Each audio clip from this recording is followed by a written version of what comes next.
the God. It's time to look at the enemy. Look in the mirror if he is no friend to me. It's not working out, maybe it's the chemistry. It's time to break up, so I can make a better me. Welcome everyone to a very special show because we've literally got nothing planned. Because I suppose we better start with the formalities. I'm Pom. This is Big Fazz. How you doing? Good, mate. Good, mate. Nice little change of pace tonight. Feeling a little chill.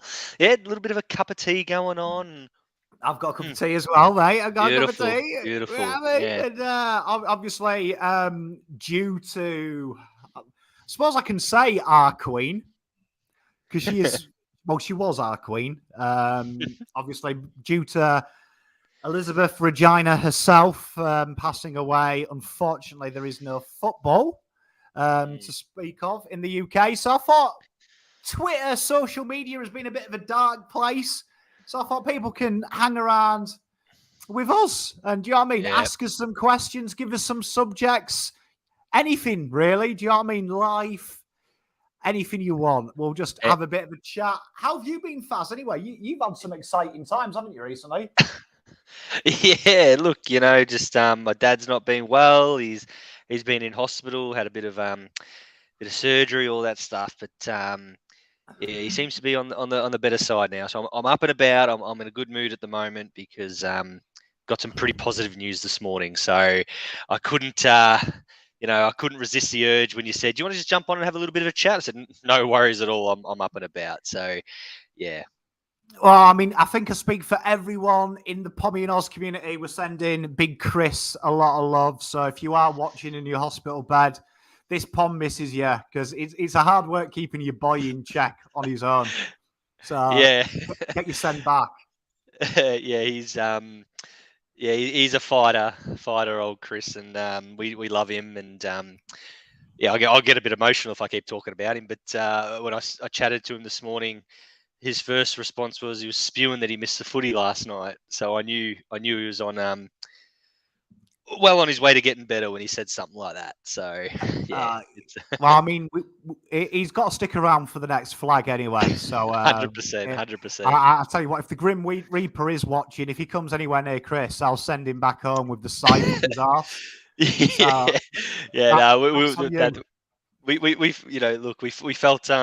felt more positive.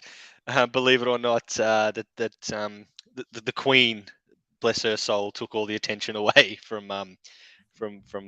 But yeah, well done, Queen. I mean, I suppose that's a good little substitution. A subject matter. Obviously, there's no football on Fazz. How's everyone in the audience feel about that? Because me, as a Brit, obviously, I mean, I don't mind saying this. She's like a second nana to most people. You know what I mean? Like, I've kind of grown up with her my entire life. And I kind of think, I don't know Liz personally, obviously. I didn't go around to her house and had a cup of coffee. My kids genuinely think that, you just nip round to Buckingham Palace. You're right, Liz, how you doing? You're right, Charlie, how you doing, mate? It's not like that. But I would have thought she would have liked them to carry on, to be honest. She was never really a fussy lady. She didn't really go into that pomp and circumstance. She was kind of, I'd say, the people's queen. Just during the war, she came in after the war. So I know my pop adored her because he adored her dad. And do you know what I mean? I just find it a weird thing. I would have thought, I would have scheduled all the games Sunday, 3 p.m. Yeah. And just done a big thing, at the start of the game, got the Coldstream Guards to perform and played in her honor. Yeah, look, I think it's an interesting, talking point. Most of us alive at the moment probably certainly weren't around, or those of us who were probably can't remember what happened the last time the monarch was in this situation. So we're talking 70 years. I would have liked to have seen 24 hours of nothing, and then make it a celebration, because I think it's important to mourn, and I think it's important to have that somber moment, but make it a celebration. When the news came through, I was up watching West Ham were playing in a Europa Conference game, and the news had come through, and you hear the entire crowd start singing "God Save the Queen," and the shivers, the hair stands up on the back of your neck, and it was just beautiful. It's circling around Twitter. Anyone who hasn't seen it, and I think there's a real opportunity. They could have done something like that, make it a real celebration of whatever side you sit on, whatever political view you are, whatever racial view you are, whatever it is. She was a strong, powerful, great woman, and as a father of daughters, as a husband to a wife, a son to a mother, a brother to a sister, she's probably the most important woman in the last, certainly this century. So I think it's worth celebrating. Mate, I think you've nailed it. I mean, I was brought up in a household. Obviously, I was raised by my grandparents. My granddad served during the war. So a big thing for him, like we were anal about it. Like when she used to come on at Christmas, we had to stand up, hand over the chest. Do you know what I mean? It was a big thing. Like my granddad was a big traditionalist. And I agree with Tim Weeks. Wilkes here, spot on, mate. I mean, I'm okay with it being paused as well. I would have liked. I think the Queen was always carry on regardless. Do you know what I mean? She was always carry on. I remember my nana used to tell me, because she was at home during the war, that the biggest thing that she remembers is when they were evacuating kids. The King and obviously Elizabeth was a kid at the time. They didn't move from London. They stayed in Buckingham Palace. It got bombed twice.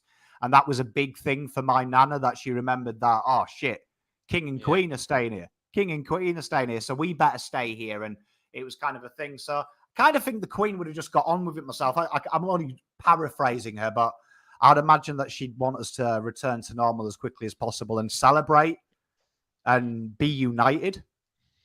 Yeah, and I think that word united, I think that's a really important word. Not much surprises me these days, being a man of social media myself. Not much surprises me, but I'll be honest, I was taken aback by the divisiveness that this has caused over the last 24, 48 hours.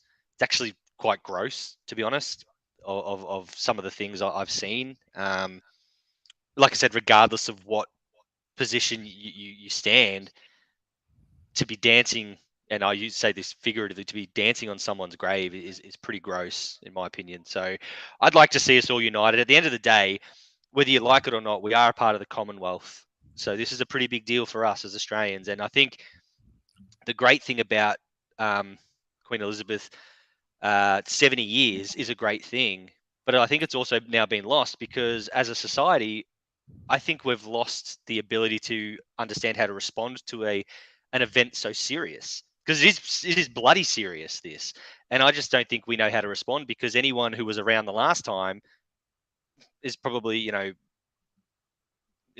probably not really in the frame of mind to really explain it. But none of us have seen a changeover of a monarch. So I feel like the people who are getting on their high horse started trying to make it a political thing, trying to make it an opportunity to be a dickhead. You've just simply forgotten what what this means to a country like Australia, who we are a part of the Commonwealth, whether you like it or not. So we're all brothers and sisters here. Are they united? I mean, I did see LyndenH, the Dublin chant.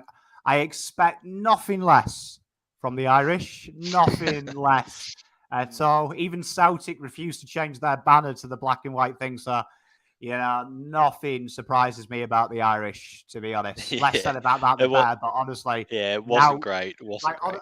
But I think that is a great point, actually, what you said there, Fazz. Social media, regardless, just put the Queen aside. I think I would have loved social media when I was a kid, because I see my kids, they play their games, and they've got mates. Like my eldest is playing Fortnite at the moment, and he's got some mates, he calls them friends in the States, and they play together. And I think, fuck, that would have been brilliant, man. Do you know what I mean? I look at it, but then I also look at the dark side of Twitter, social medias. Like you said there, I understand people are going to make jokes about the Queen dying.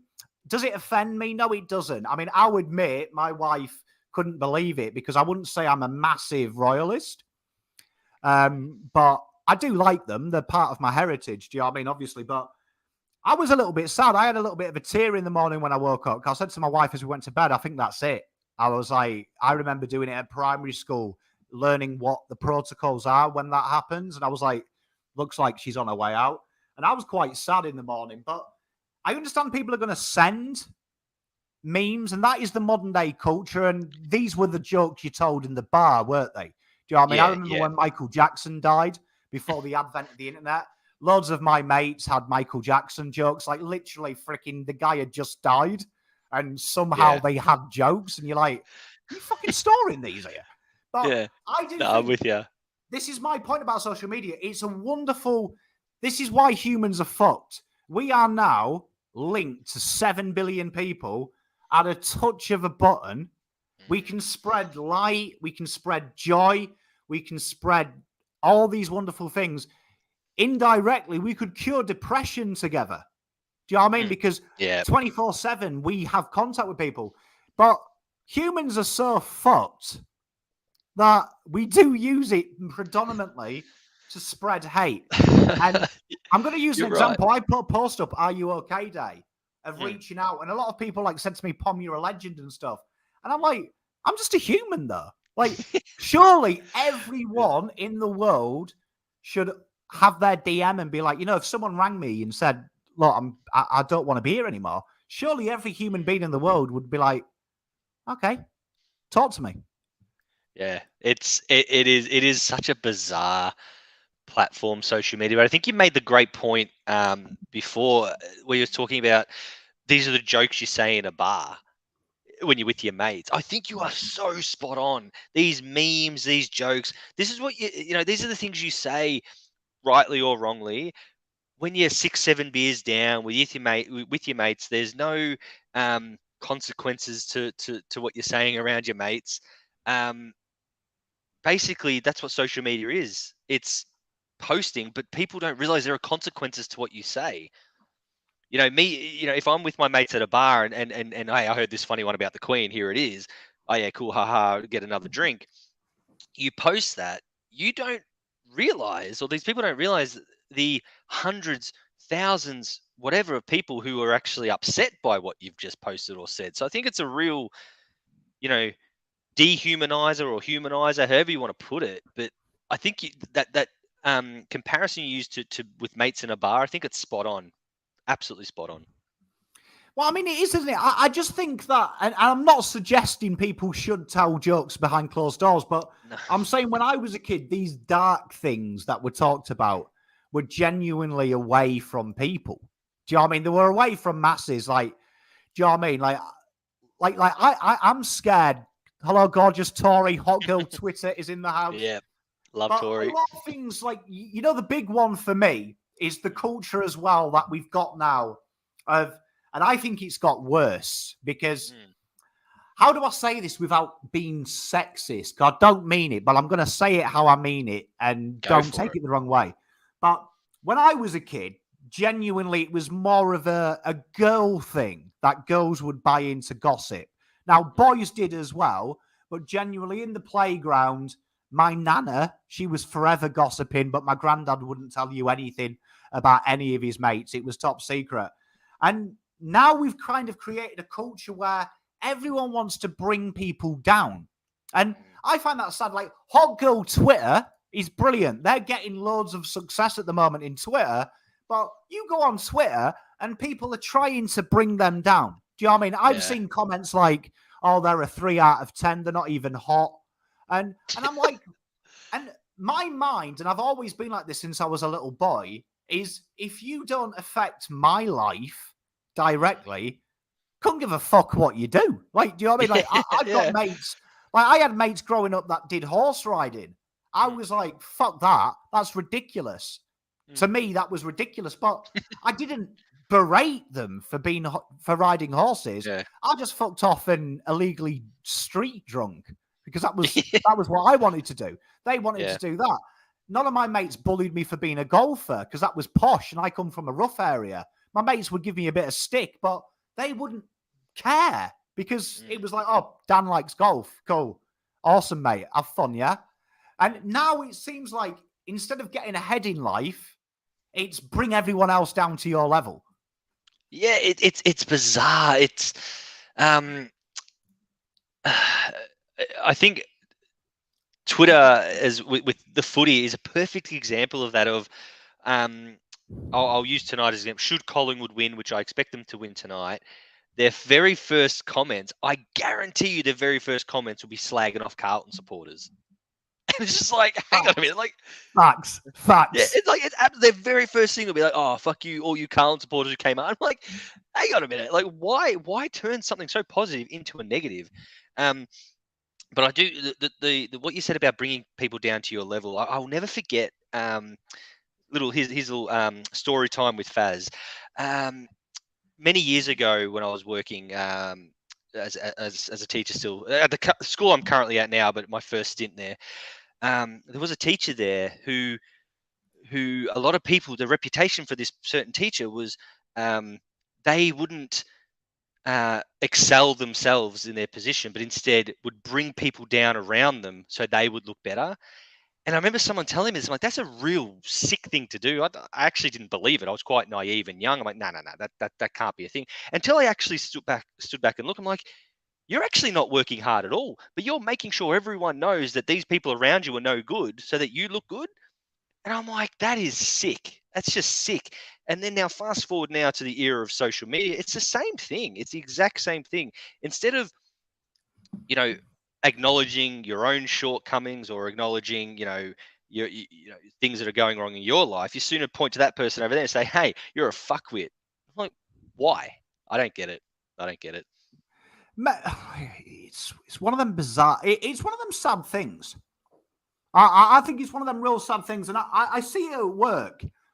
You know what I mean? When I do a lot of HR work with finding anonymous surveys, they're my favorite things, and we do anonymous surveys. And one of the big feedbacks when I first came in was managers never praise jobs, but they critique jobs all the time. And it's amazing when you speak to staff how little anyone ever says good job. So I remember speaking to a couple of members of my staff and said, thank you very much. My boss told me that you two went to him and said that we love working with Pommy and he's always nice. And they were like, oh, you always just say thank you for the day as we're walking out.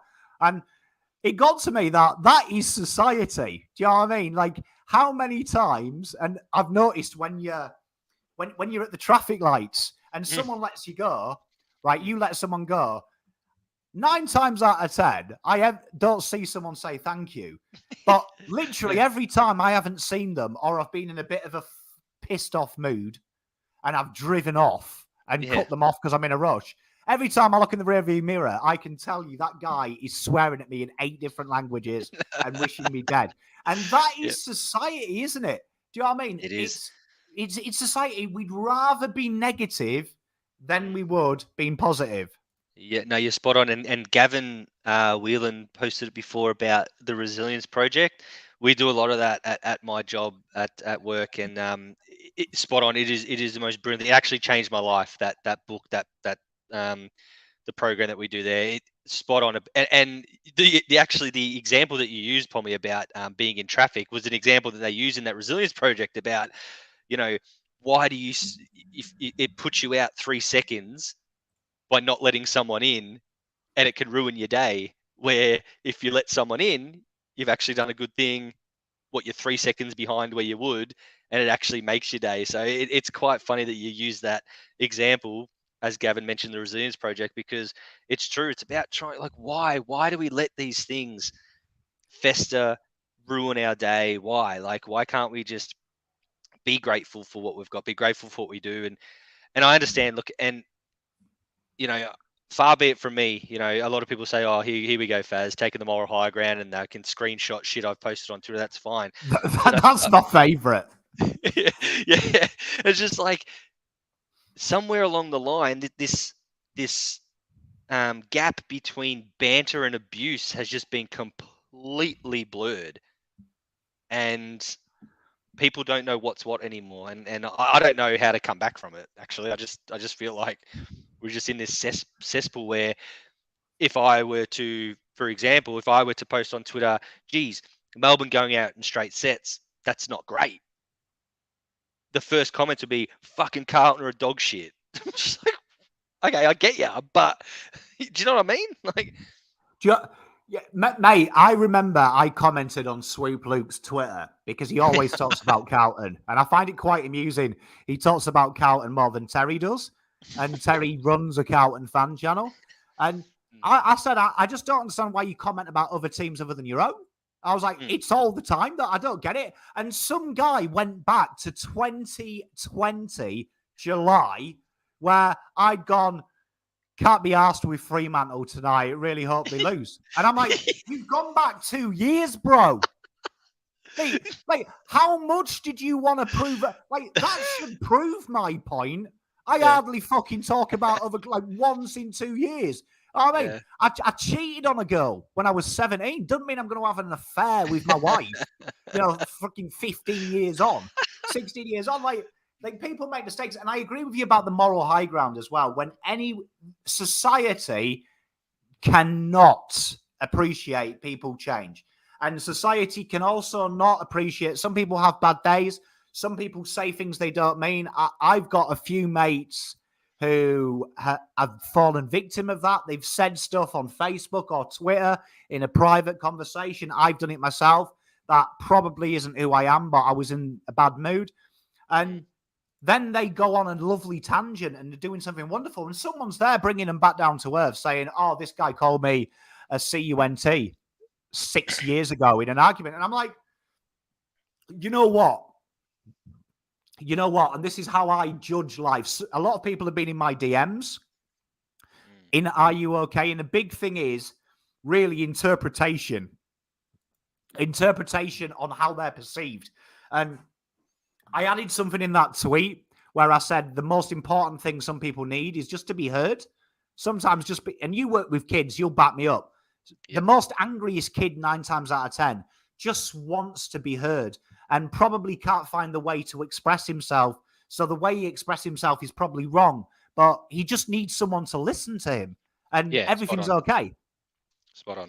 And you know what I find really hard in society, and I tell people, is I am always a happy pit guy.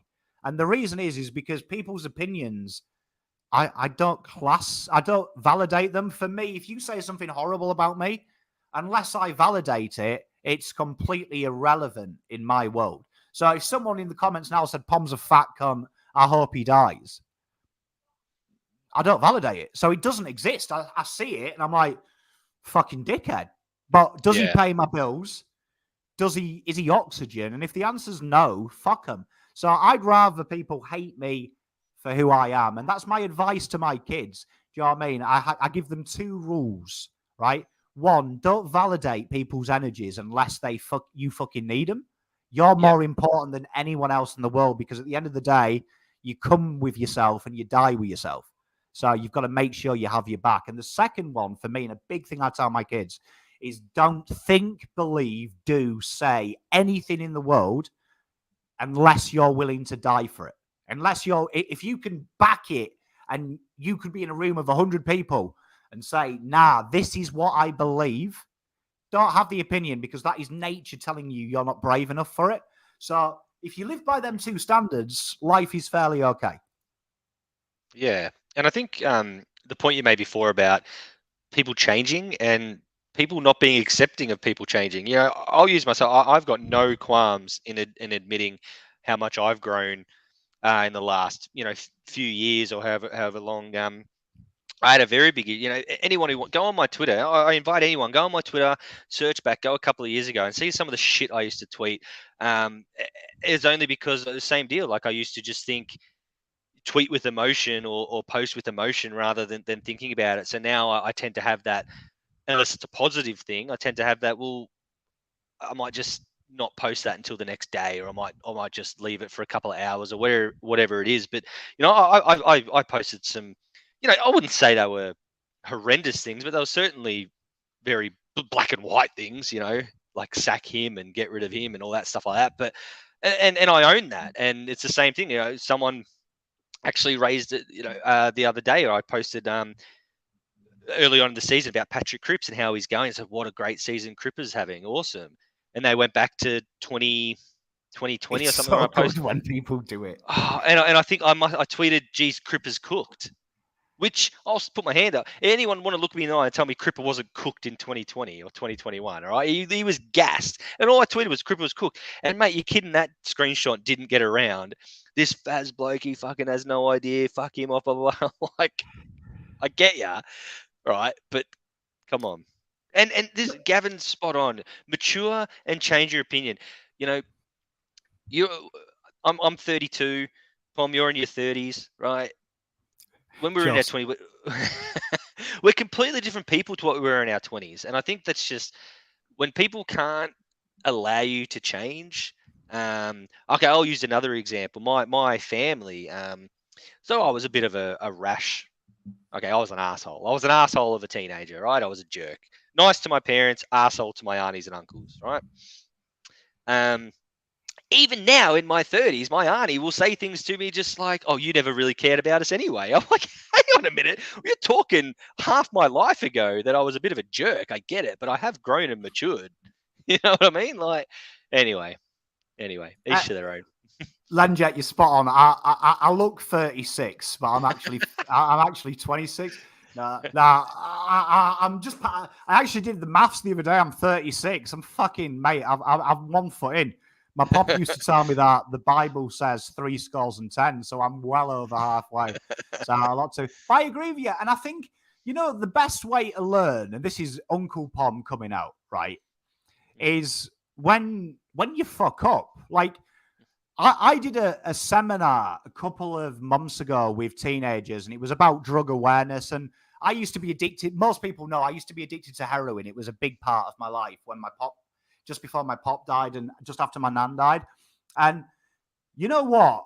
Someone asked me in there, some kid, he was about 15. And kids ask the most honest questions. If you have this conversation with an adult, they're going to go a different tangent, but a kid's direct, especially when you're a teenager. It's fucking direct straight away. And he was like, oh, do you regret doing drugs? And I was like, honestly, no, because I was like, it taught me a lot about myself, about what I was capable of. I'd kept it hidden for 2 years and was in full-time employment, which I still use to this day in the terms of when shit is hard, I'm like, nah, I'm okay because I got through this and that was a little bit fucking harder. So Pom, you can do it again, son. But I would have not been the man I am today. Before then, I didn't really care about my mates, really. Do you know what I mean? Like, I don't think I would have sat there and listened to them cry about their girlfriends or life. I was a bit of a selfish cunt, but because I made that mistake and saw what I'd done to people around me, it made me a better human being, and it made me go on a journey of learning, not just about myself, but about everything. And I'm a different man now. If I had kids without drugs, I reckon I'd be a shit dad. I'd put that out there now for the world. Yeah, look, it's a great point, and I can't say I've experienced a similar story, but it's a great point. And I think, we need to allow our mistakes to shape us. And I know people might think that's a bit of a cop out or a bit of a cliche, but it's true. Like it's only a cliche because it's true. You need to learn from your mistakes. You need to be a better person and grow. And I think that's we've all got a story, whether it's, some people might think it's serious, some people might think it's not, but your story is your story. You own your story. Whether or not you're as extreme as some people, the fact is what's impacted you is important to you. And I think a lot of people do kind of get into that, well, I've had a really tough life, so you can't understand what I'm going through because I've had a tough life. That's fine, but who is the person on top of the world trying to decide what's tougher than what? Who's the person to say, no, actually, you've had a family member die, but you were doing drugs. Oh, well, that's worse than that. Who decides that? No one decides that. The reality is what impacts you in here and up here is what's important to you, and that's what shapes us. Mate, this is brilliant, and I agree with Amy here. That's a great way to live. Do you know what I mean? Because I think you've nailed it there. And like, I like going through it. Tori's 21. I wish I was 21 again, Tori. Mentally, I'm 21. I did actually have fun though, because talking about social media and learning from your past, I won't say a surname, but there was a girl in my life called Tilly, probably my first love. And I'm sure guys and girls can relate to this. When I was younger, nothing I tried with her worked, right? It was almost like I was in some kind of time continuum where everything I did backfired. And I don't know, I might be lovesick, might be being stupid, but I actually went through the text and I did find a great passage in the email notifications of literally, it made me laugh, where she said, "Oh, I'm with someone else now," and I professed my love to her. And she was like, "I've known you for 5 years at school and you've never told me." And I remember that absolutely broke me as a young man. And then I was thinking, she's right there. You never fucking did. You insinuated, right, a lot. But you never said, and I'm a literal motherfucker too. But like you say, I did think, I told my wife very quickly in our relationship that I loved her. I wasn't scared of saying it. I knew I'd fallen for her. And I'm thinking, there's a lesson from that day, Mr. Pommy. Oh mate, the problem is with teenagers and like I work with kids and everything, and I think I say to the kids at school all the time, I can't read your mind, guys. Like, you got to tell me I can't read your mind. But you do reflect back, because we've all been through that story where, you're growing up at school and you're just like, well, if I do this, she's gonna think I like her, and happy days. And I still remember, there was, a girl many years later, she's like, oh yeah, you caught up at the school reunion. Oh yeah, I had a crush on you at school. And I'm like, fuck me, I had a crush on you too. But no one said anything, so here we are. But whatever. But like, it's amazing how you just think, just people can read your mind, and I love it. And working with kids, it's so funny. I just beat my head against a brick wall all the time. Like, you got to tell me. You actually have to spell it out for me, because I can't just assume your intent or insinuate what you're trying to do. Yeah, great story. But it's good, isn't it? I mean, social media is good because, we get to do things like this as well. I think there is some good sides of social media. Do you know what I mean? Like there's us, there's Hot Girl Twitter, there's Horse Twitter with Amy and Steph. They do Horse Twitter, I call it. There's a hot Fazz Twitter. What kind of Twitter do we do? Hot Fazz, Hot Pommy. Hot boy Twitter. Hot boy Twitter. Hey, that should maybe start off, No, I think we do shit take Twitter. shit take Twitter. It's hard to meet people today. This is, I think this is a spot on thing, right? Because I think human interaction has died. Dead. In terms of social media. I think it has, because I think we forget, like, the other day, I was actually speaking to a good mate at work, and he was in my office, and for some reason, he just started to tell me about how shit his home life is. Just let it all out. And he was like, "Oh, I haven't done that for ages. Thank you." And I'm like, have you ever just realized what happens, though, if you actually say to someone, "I need help"? I was like, I don't think, and this might just be me personally, but most people I know, if you were at the train station and you burst into tears, everyone I know would ask what's wrong and help. Like, it's amazing how I think we've forgotten humans aren't twats. They are pretty good people. Yeah, no, I think you're right. And that example happened with me this week, with regards to my dad. Like, I wasn't going around spruiking that my dad was unwell and going through a health battle and all that. And but I only told a couple of people, and word got around. And before you know it, people who I would consider colleagues and acquaintances actually bounded me up in my classroom and said, "What's going on? You're not yourself. We can tell you're not yourself, because usually you're bubbly and up and about, and you're a miserable cunt at the moment. So tell us what's going on." And honestly, that was, as abrupt as it was actually beautiful. It was lovely, because it's like, okay, these people value me as a person the way I am, can see I'm different because of what's going on, and actually wanted to go out of their way to find that out. And I found that really emotionally overwhelming this week for the people I work with, and people who I considered, like I said, just colleagues, just acquaintances. And now I'm like, they're actually really good people. So, mate. Honestly, I do think there's a lot of love in the world, and I don't think I'm being airy-fairy. But I do agree. I do think that what Foilgrim says is spot on. Do you know what I mean? That it is getting to the stage, though, that just real-life interactions, people have so many different personas. Like, I have friends at work that how they act at work kind of becomes their persona to everyone else. And one of my best mates at work, everyone thinks he's an arsehole and he's authoritarian and he's strict and he's a stickler. He's one of them people who's a stickler for process. But I go for beers with him on a Friday night, and I tell you what, this twat forgets his car keys. I think he forgets his wallet every time it's his fucking round. I mean, he's got quality banter. He has me in stitches, but literally at work, he's probably the most boringest twat I've ever met. Like, he actually bores me. He'll send me emails, and I fall asleep for him. I'm like, fuck me, piss off, Tony, will you, mate?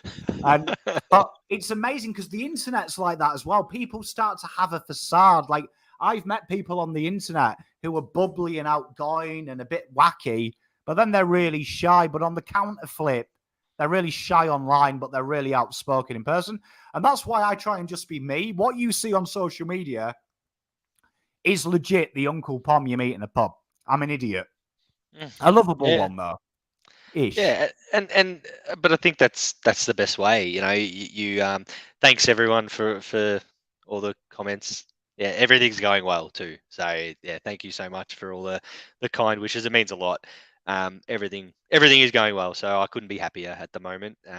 So it's all good. But yeah, you're right. Like you create those facades, and unfortunately, you know, for me, one of the challenges I've faced in my workplace is my persona is a pretty fun, outgoing, drink my own weight in beer, you know, in my spare time kind of guy.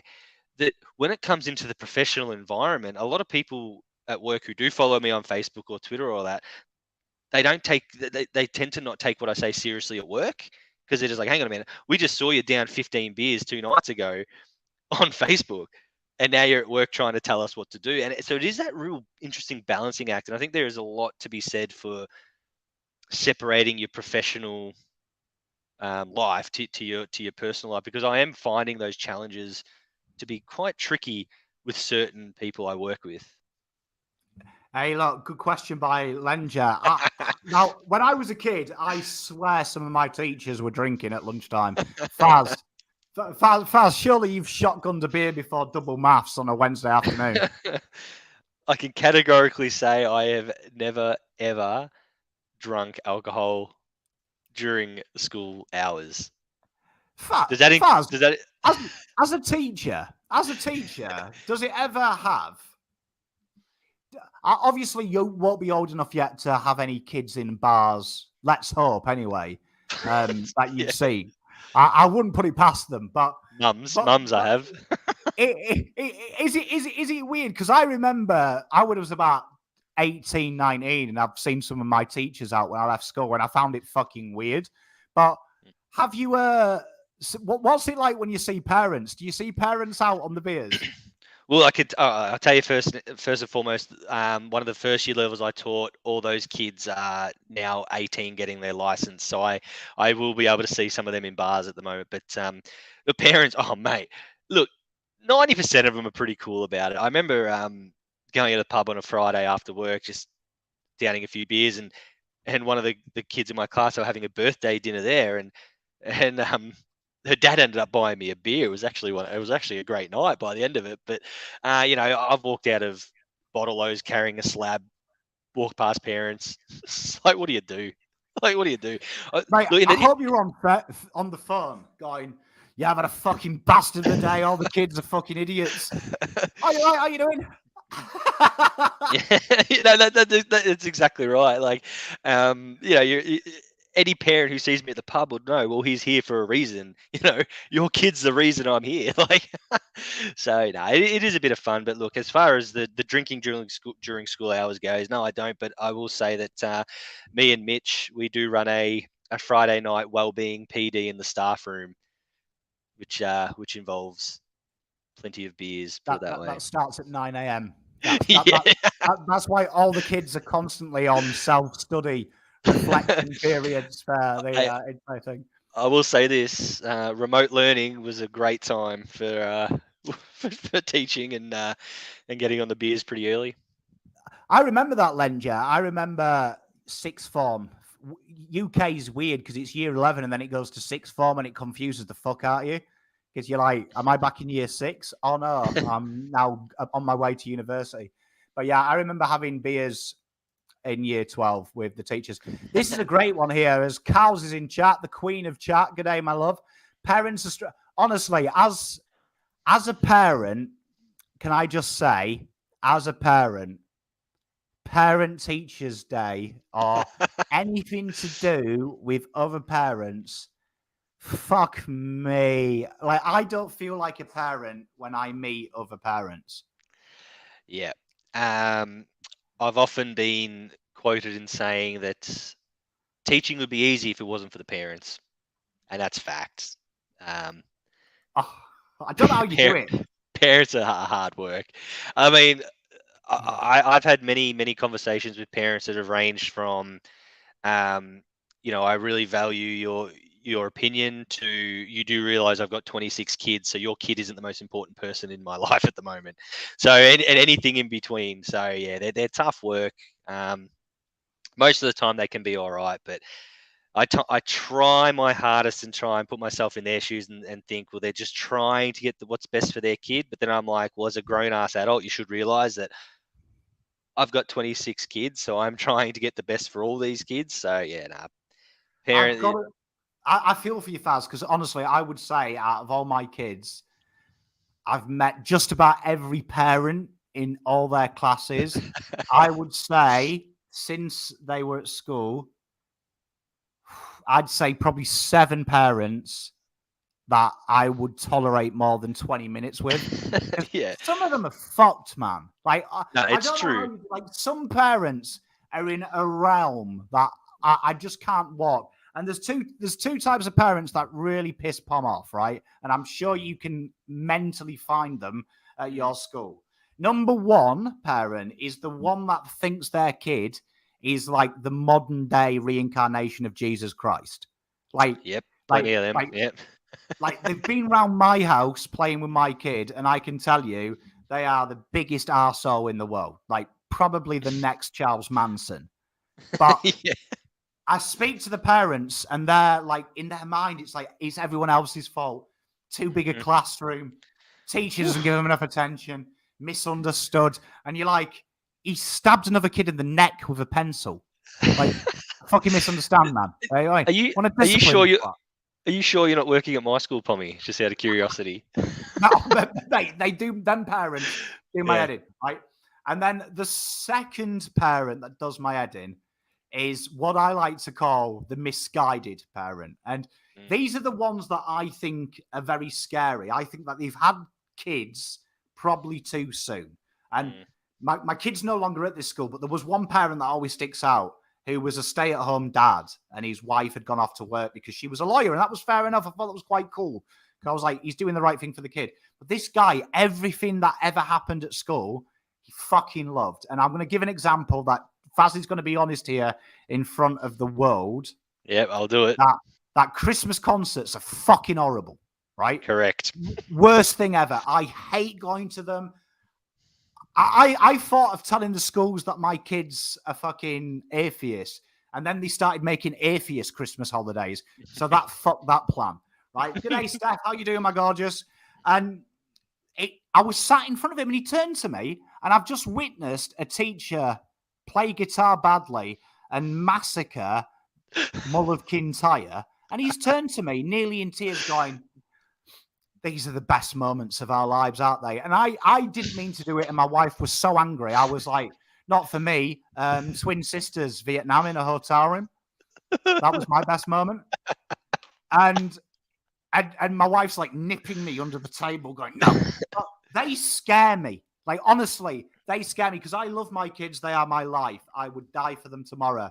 But I tell you what, 90% of the things I have to do as a parent aren't fucking exciting.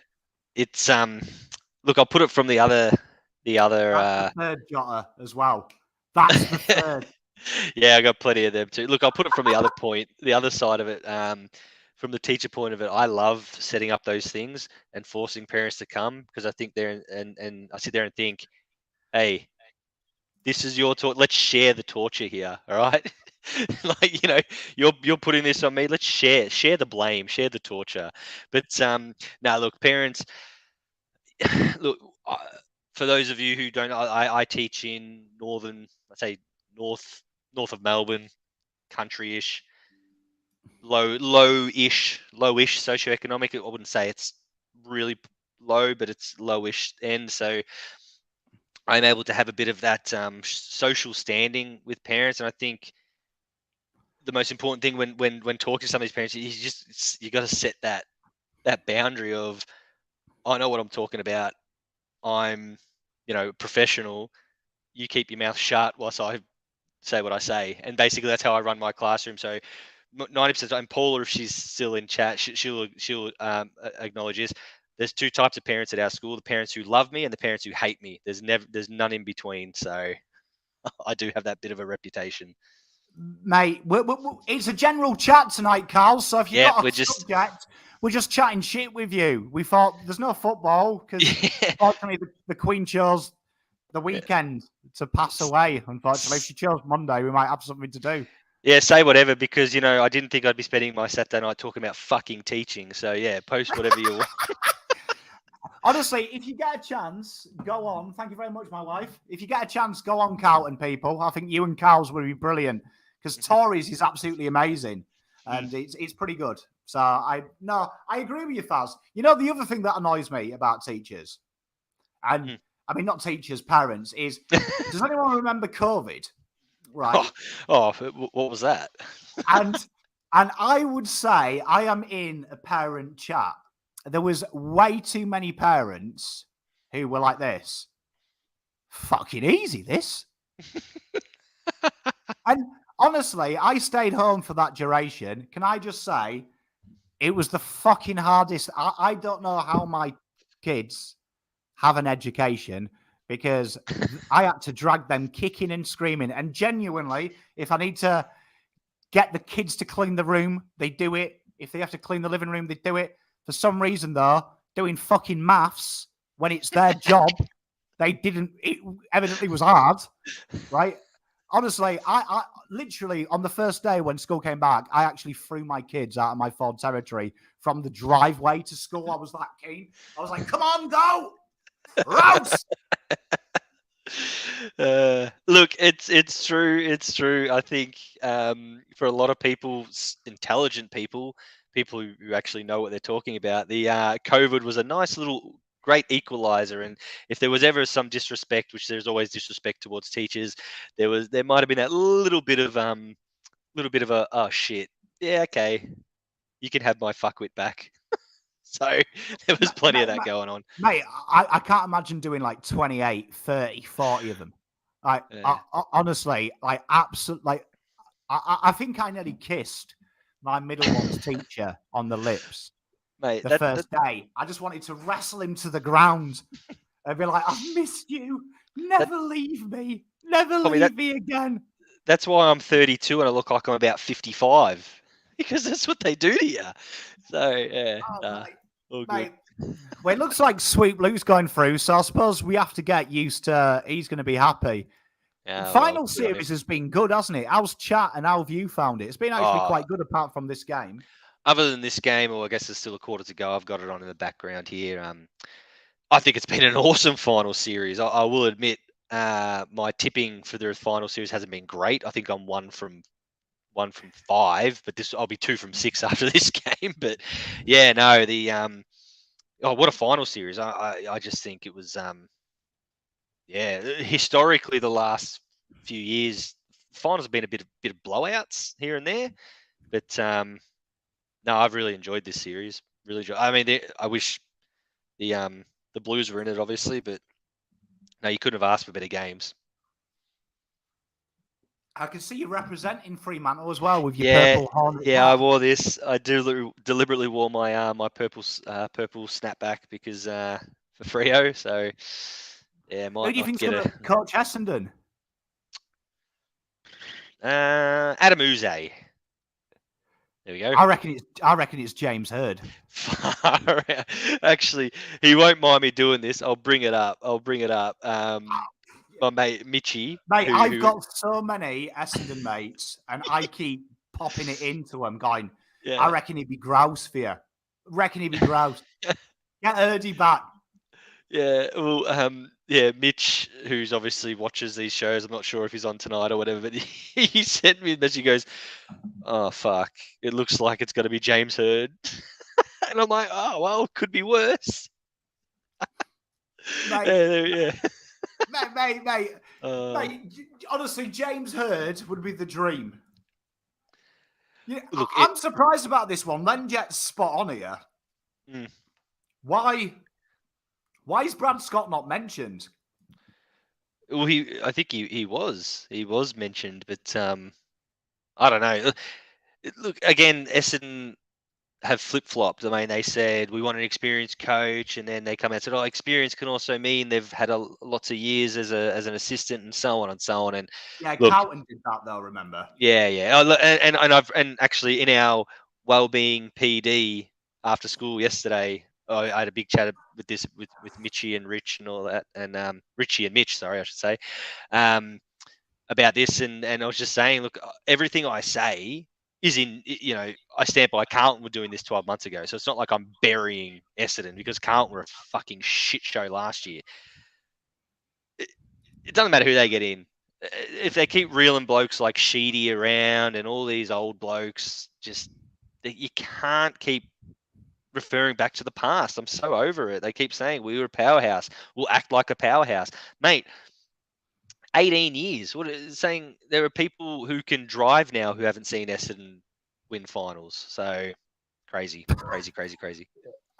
Mate, my boss gave me a bit of stick. He's an Essendon fan, and I did drop to him in a meeting last week that his finals drought was so long that if it was a girl, I could legally date it and not lose time. So I'd shut the fuck up if I were you. I didn't word it as politely as that, but that is the YouTube friendly version of it. I mean, Paula asked last night's game. I didn't think of Fazz because Vanilla Ice Cream won. Oh, here we go. Again, Richie, he messaged me saying, not bad for a vanilla team. So again, you live and die by your words. And look, without sounding like a cliche, it was a game of two halves, wasn't it? Half time, everyone would have switched off and think, oh, this game's over. And then obviously Brisbane got up and win.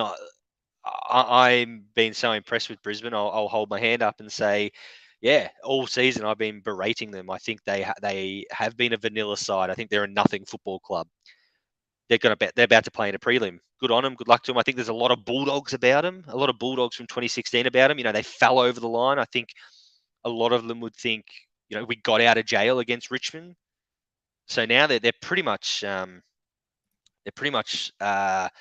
are they doing? They're playing with it. Nothing to lose. Nothing to lose. Even against Geelong in the prelim next week, they got nothing to lose. So why not? Why not go for it? So I've been impressed with them. I'll be the first one to jump on when they lose and say, hey, vanilla. But hey, you live and die by your words. And yeah, good on them. Melbourne were bad. And I don't think it's... I personally felt Melbourne just imploded after half time. Yeah, Melbourne were bad. And I think it's something that hasn't really been spoken about, to be honest. But upon reflection, should we have been surprised? Because they were 10-0 after 10 games. And what did they end up? 6-8 or something? Or what did they finish up on? 6-8 was the end of the year. So, I mean, I think they got found. What surprised me about Melbourne is they looked very Carlton. It looked like they'd never been in that situation. I agree with Gav here. Petrarca playing with a broken leg, do you know what I mean? It shows the extent of them. But they didn't look like a side that has won a flag. They look like they were still working it out, and it looked like their experience left. But fair play to them, Brisbane. I mean, I think the best teams for a spectacle, should Collingwood win, probably for an impartial, the sides that are left in it are probably the 4 more exciting sides. Yeah, I agree. In the league. I agree on that. And well, I think, look, the moment that epitomised the game, I think, last night was Rayner's spoil. If anyone remembers, it was late in the game.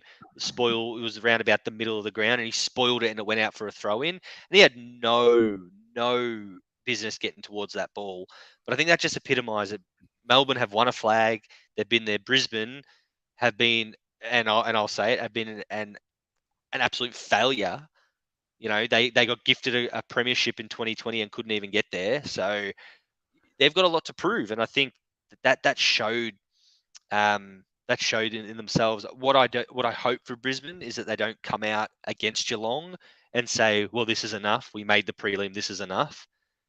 Go again with that. What do you got to lose attitude? Attack them. Go hard. You know, and I'll be going for Brisbane for sure. Mate, I'm with you. I'm looking forward to seeing what it is. I'm looking forward to seeing it. And good question here from Jota. Stock a meeting with the Dons. I text my mate and said, this is the state of your club. Taking a delisted player that hasn't broken into Carlton's midfield even before we bought good midfielders. Because I've been looking at the Essendon forums. They're all going, he could be a great midfielder. Carlton have missed a trick. And I said to him, how many times did I read that about Carlton? Right? Fogarty would be a great example. They're playing him in the forward line at Geelong. I reckon this is the guy. I reckon he could be like Dangerfield. And I was like, clubs don't make mistakes genuinely. There's only a few in the last 20 years. And I said to my mate, it says the state of your club, doesn't it? You're taking a guy that's never even had midfield time in our reserves as your next great white hope. Good luck. Good luck. I'm with you. And I think this was another conversation that came up in our drinking session last night in the staff room, and that was why do clubs, or namely supporters of clubs, think they can change a player? Now, Terry Wallace, I remember this was many years ago. He was on the radio and he made a comment that footballers hit their peak. You know, you're in your real purple period from 25 to 30. That's your real, your best football in that time frame. He goes, but you are who you are by the time you're 21, 22. If you're a lazy trainer, you're going to be a lazy trainer. If you're soft at the ball, you're going to be soft at the ball. If you're a contested winner, you're going to be a contested winner. If you don't have a tank, you're not going to get a tank. That's who you are. It's just like at school, we say by the time you get to year 8, year 9, that's your work ethic. You're not going to change a student's work ethic once they get to year 8 and 9. Yes, maybe 1 in 100, but you're not going to change the majority. And I think what happens is when clubs delist players, or you pick up a player, you think, oh, hang on a minute, we could get the best out of this guy. This is professional sport. There's not that much difference between the bottom and the top team as far as development, as far as fitness, as far as all that stuff. Basically, if you're a crab at your first club, you're going to be a crab at your next club. We fell in the trap with Jack Martin. Injury prone, flashy, lazy. Oh, if he comes to us, we'll get the best out of him. What is he? Injury prone, flashy, maybe a little bit lazy, right? Same deal. It happens time and time again. Fogarty couldn't get into Geelong's midfield, in and out of their team, playing as that forward. What do we think? Oh, we can get him across, maybe midfield. Doesn't break in the midfield. What does he do? Plays small forward, in and out of the team. Petrevski-Seton, leaving Carlton, going to West Coast. How many Carlton supporters told me, oh, he'll make us pay. No, he won't. He didn't. Just like Stocker won't, just like Dow won't, just like whoever we get rid of won't, because you are who you are. It's as simple as that. Mate, I agree with you. And I mean, like I always say this as well, the delisted players, there's two I've seen being brought up quite a lot. Jared Loyne at Brisbane is one. Gold Coast delisted him. Mm-hmm.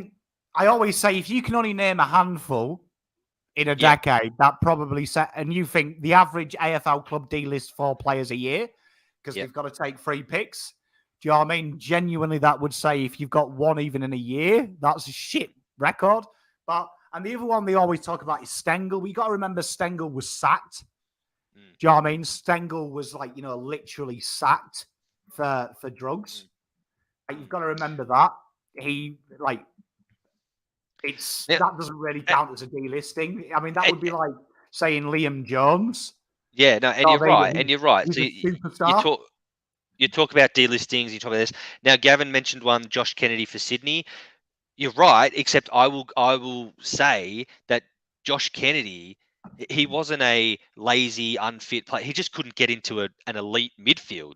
That's as simple as that. He left for more opportunity. So there are differences in that regard. A player leaves for more opportunity. Cool, no worries. But when they're delisted, when you bring him across and all that stuff, like Josh Kennedy wasn't playing, Hawthorn weren't playing Josh Kennedy as a small forward or whatever. They just weren't playing him.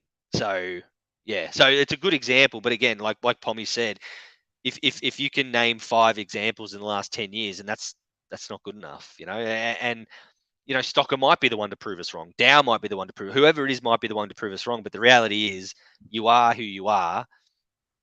And that's just fact.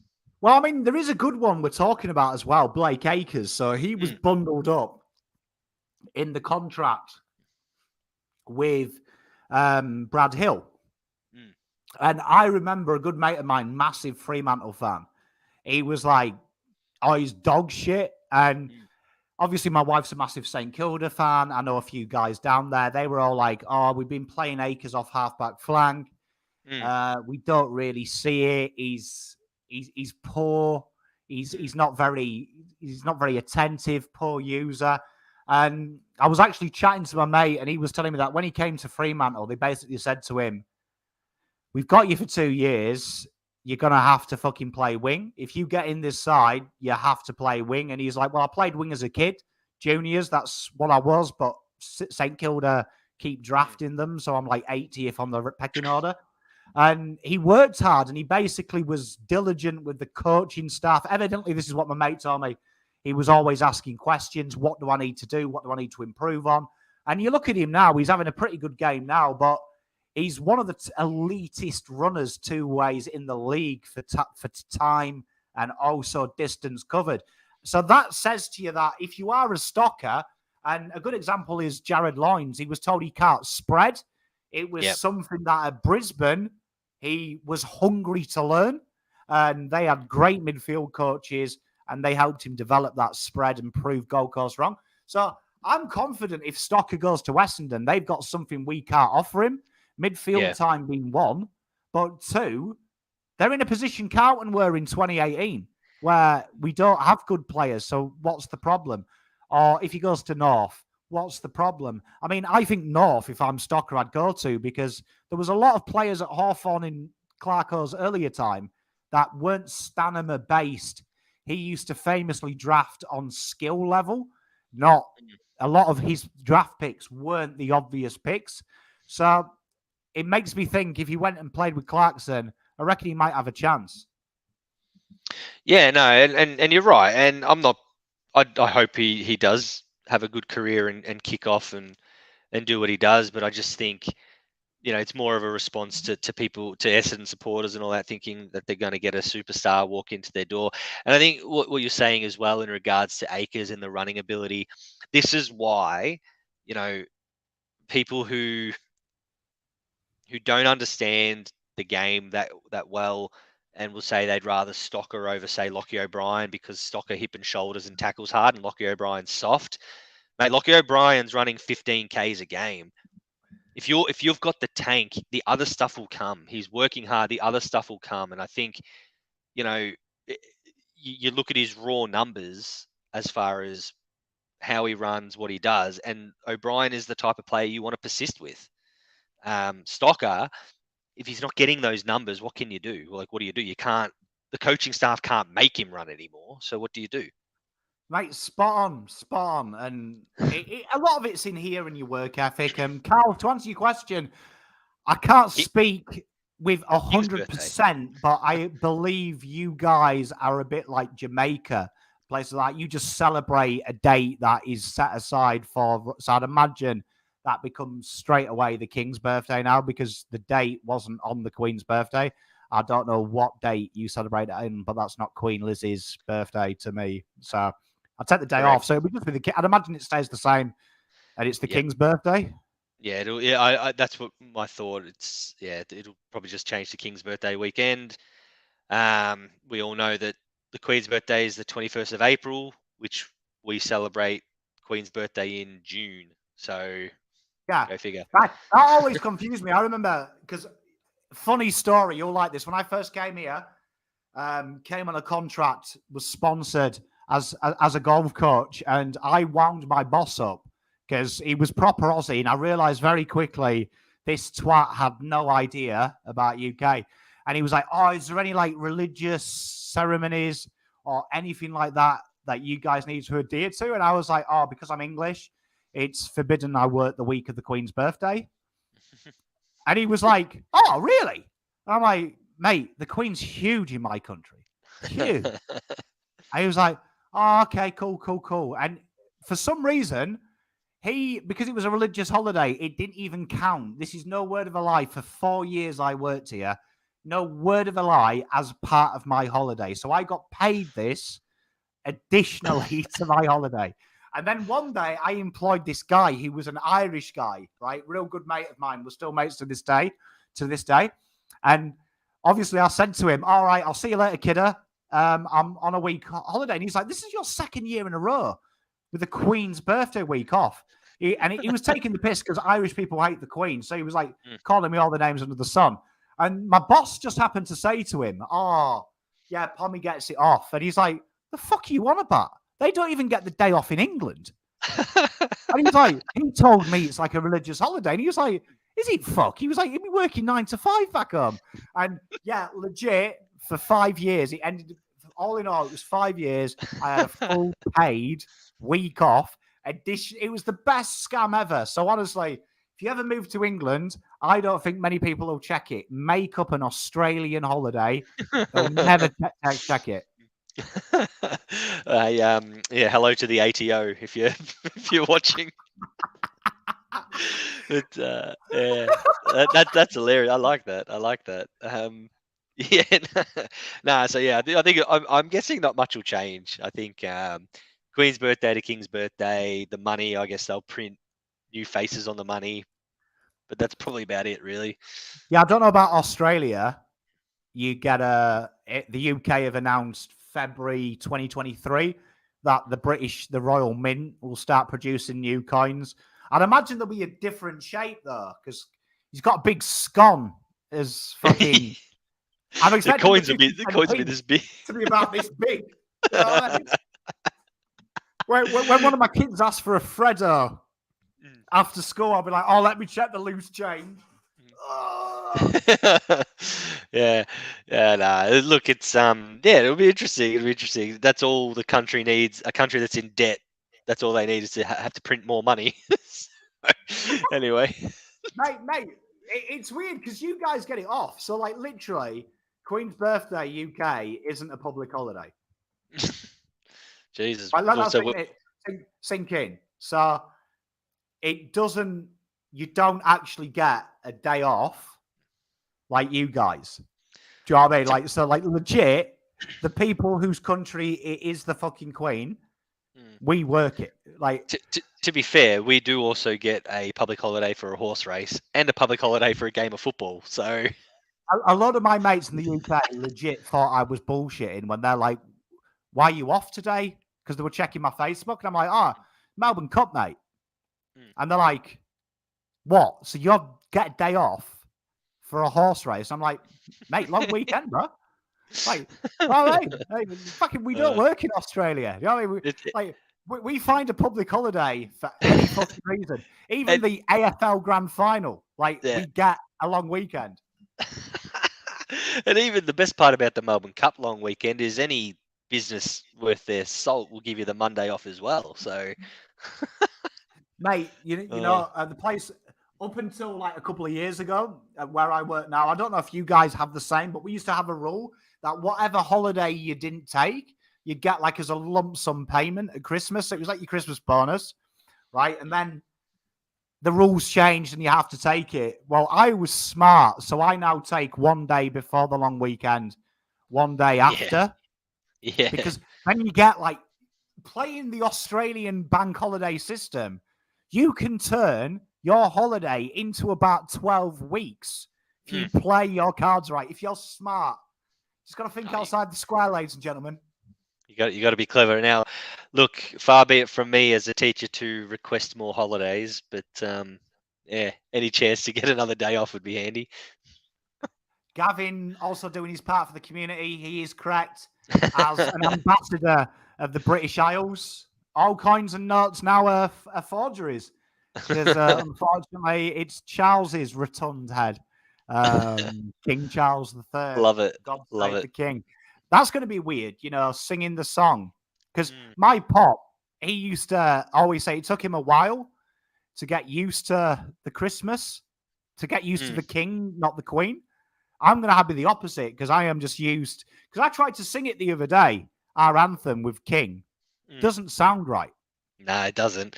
It doesn't. And I think just, but look, for us, this is it now.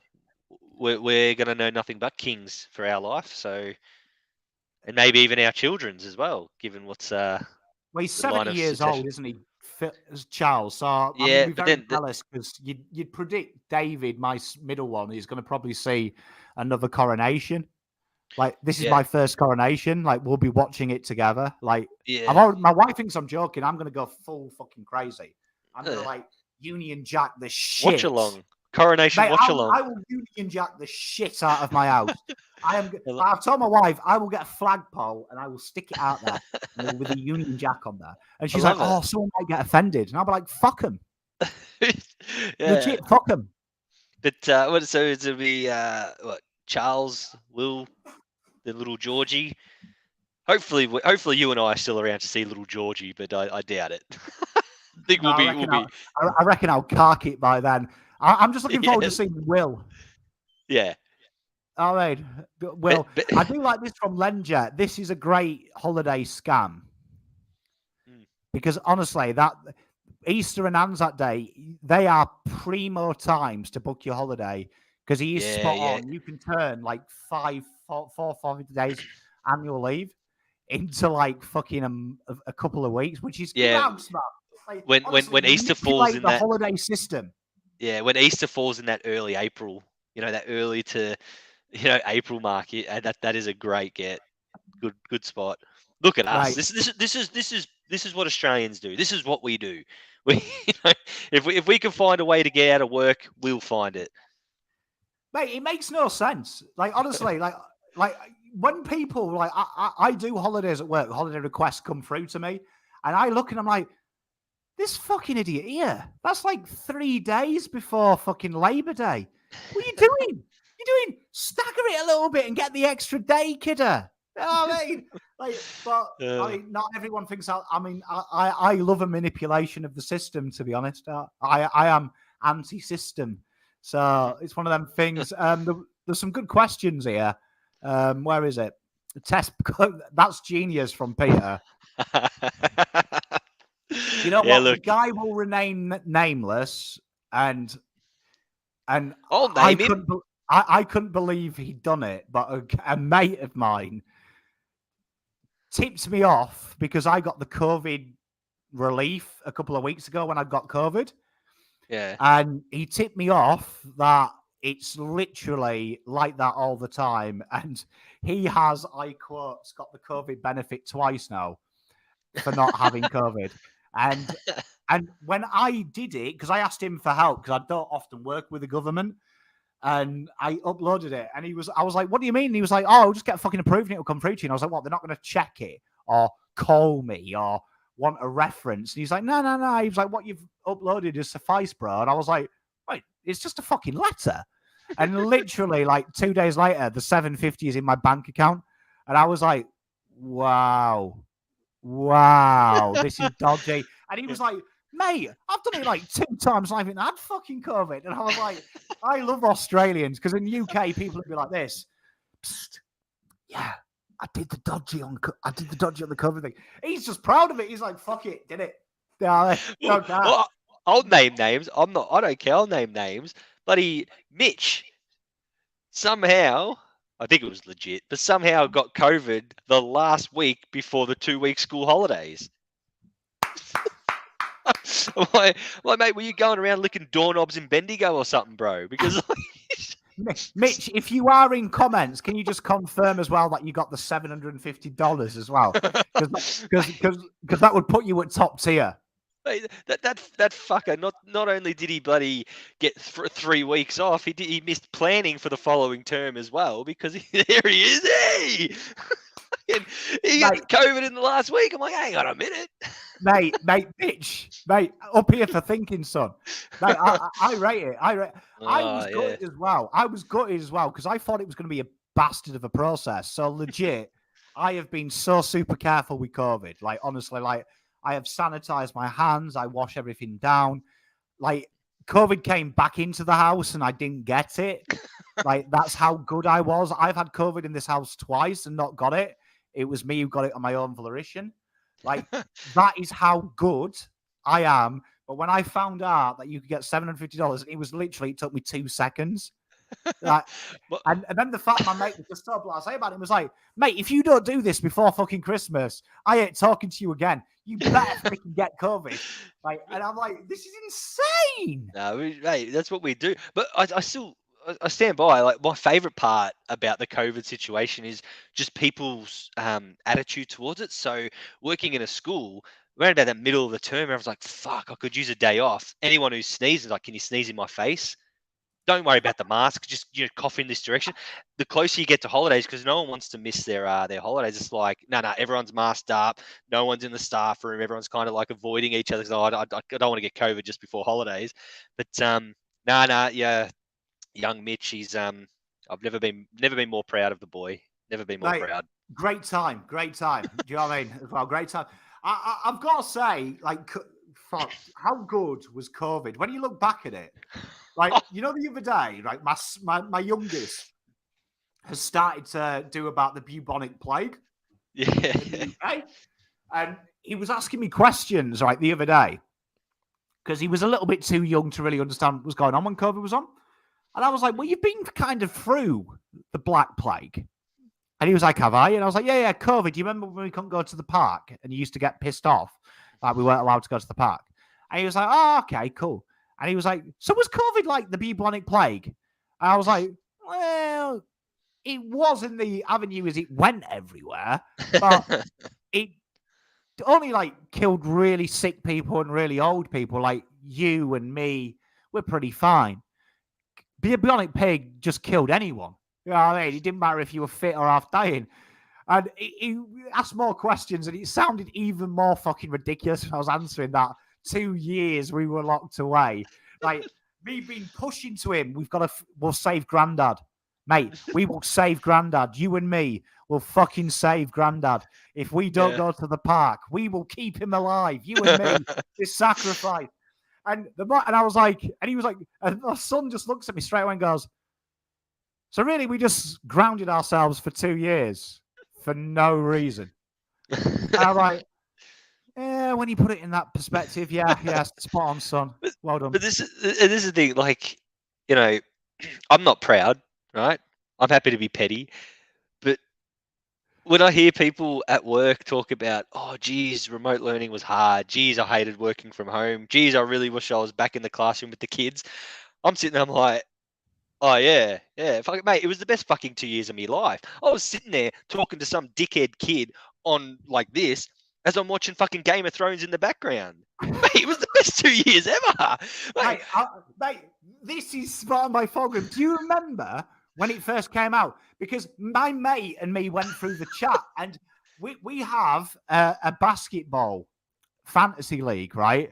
And my mate, halfway through, was chatting shit 2 years ago. Was like, fuck, it's like the movies. Look what's going on in China. And do you remember it was like them like covering cities in foam, and it was like them TikTok videos of like people just being shot in beds, and I remember it. Foilgrim, you're spot on. I remember it, and I remember like me and my mate going, "Fuck off! Stop winding us up. No one's gonna die. We'll be fine." It's in China. It's going to be fine. It's going to be fine, kids. And then it came here and everyone shit themselves. And then, like, as the time went on, even if you were vehemently against COVID, you've got to admit, we went mental with the protection of it. And the only good thing is I get to work from home now. So a lot of days now I can nominate in the home office. So I can still live the COVID dream of, I do some of my videos while working. It's absolutely grouse. Oh, mate, and I'm with you. And look, we probably did go over the top, but I've said it a lot of times. I say it. People have said, geez, we shouldn't have taken that for granted, how good those 2 years were at being at home. Because like I said, you know, I'd roll out of bed at 8:29 to log on at 8:30. And I'd have, sorry, the connection's not great. I can't join the meeting tonight. Sorry, guys. As I'm 3 beers down just before, something on. I'm like, oh, sorry, I got to look after my kid. Professional development, can't make it. Sorry, kids. Oops, mate. It was a fucking dream. Seriously, mate. I remember David getting gastro through COVID, and I actually laid in bed with him while playing Mario Kart with him, and I was doing call reviews. It was the best fucking day ever. Like, I logged into the work portal and literally just had my wireless headset on, listening to calls and kicking his ass. Mate, the trick is Mario Kart. This is the trick. Anyone, all right? Here's a little bit of advice, or a little bit of a trick of the trade for anyone out there. Send an email early in the morning. Send an email. Make sure your boss is CC'd in it and say, oh, hey guys, just checking in. Are these planners all good to go? Once that email's sent, every fucker knows that you're working. Laptop shut. Go about your day. You've sent that email early. There you go, mate. I was a fun. It was a good time. I got so fucking good at FIFA, like so good at FIFA. Like my mates in my little football chat, they hated me because like I literally played FIFA like I think for a solid 3 weeks. When we were redeveloping the teams, I was on permanent call reviews. And I literally just had to sit by the computer. And if you had a problem, you called me and I was like the guy. And it was the tits. I played FIFA 24/7. You know what I mean? I literally lived like a 13-year-old boy. I ate Doritos. I drank Monster. I ate takeaway for lunch and dinner. And I sat there and my kids had to leave me alone because I was working. Take me back. And I will say this, if Mitch is still listening, if there's a man who loves working from home, it's Mitch. So those 2 years take me back. What a time. Mate, I think a lot of people saying, oh geez, it's been hard, hard coming back from COVID and all this stuff. The kids are this and that. It's hard coming back. And it's like, yeah, it's only hard coming back because our job's fucking shit and being at home is the best. But LyndenH nailed it. Mate, I'm playing chess while he's playing checkers.